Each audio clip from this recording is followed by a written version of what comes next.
Cedric with her. 3 days until the deadline, Tiffany finally came home. She had been away for over 2 weeks, and during that time, I never once contacted her. Looking at the spotless mansion, she realized, perhaps for the first time, what I had contributed to our 5 years of marriage. "Babe, you've worked so hard," she said. It had been so long since I last heard her call me that. I couldn't even remember when it was. "I was thinking of taking you to see the fireworks the day after tomorrow, but they've recently banned all firework displays." I could hear it in her tone. She simply didn't want to go with me anymore. Cedric had probably said something. "Then don't worry about it," I replied. Tiffany paused, clearly caught off guard that I was letting it go so easily. "Are you sure you don't mind? If this were before, I would have lost it and demanded to know why she never kept her promises. But now, her empty words no longer mattered to me. It's just fireworks. It doesn't matter." Just like Tiffany, she didn't matter anymore either. After a long silence, she spoke again. "Then, how about I take you to that mansion in the western suburbs the day after tomorrow? I heard you can see hot air balloons from there." I glanced at my phone. The calendar showed that the day after tomorrow was Valentine's Day. Would she really come see me on such an important day? She was probably just brushing me off. "Don't you need to be with Cedric that day?" I asked. Tiffany's expression stiffened. "I've spent plenty of time with him. It's time I spent some time with you." Even as she said it, she seemed to realize how absurd it sounded. Her eyes dropped to the floor, but I didn't call her out on it. I simply played along with the lie. That day also happened to be the day our divorce would be finalized. It was fitting, in a way. 1 day left until our divorce was finalized, and Tiffany hadn't shown up at all in the past 2 days.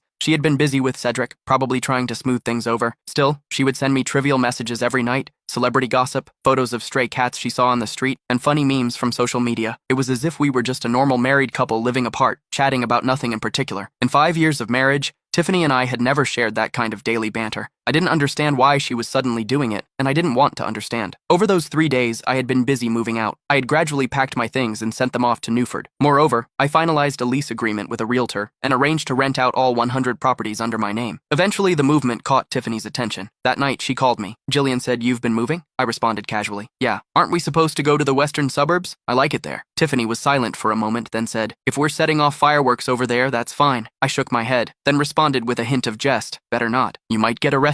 She seemed relieved. "Then just wait for me there tomorrow night," I answered with a quiet hum, just as a notification popped up on my phone confirming my flight booking. Tiffany paused again, then repeated the words, as if sensing something. "You have to wait for me." "I will," I said. But the next night, she never came. Jillian called to apologize. Tiffany had a meeting and would be running late. On social media, however, Cedric was in a hot air balloon, and Tiffany was right there in his arms. I glanced at the time. My flight was leaving in 4 hours. The divorce agreement would take effect in 2. There probably wouldn't be a chance to tell her in person. There were 3 hours left, and I stood in the mansion Tiffany had given me, looking out at the river beyond. Dozens of hot air balloons floated in the air. I had no way of knowing which one was theirs. Thinking of the promise she had made yesterday, I couldn't help but laugh. If she knew this was the last promise I would ever wait for her to keep, would she come back right now? I went back inside and looked at the small suitcase in the living room. I didn't have much here. This place had always been nothing more than compensation for the 100th time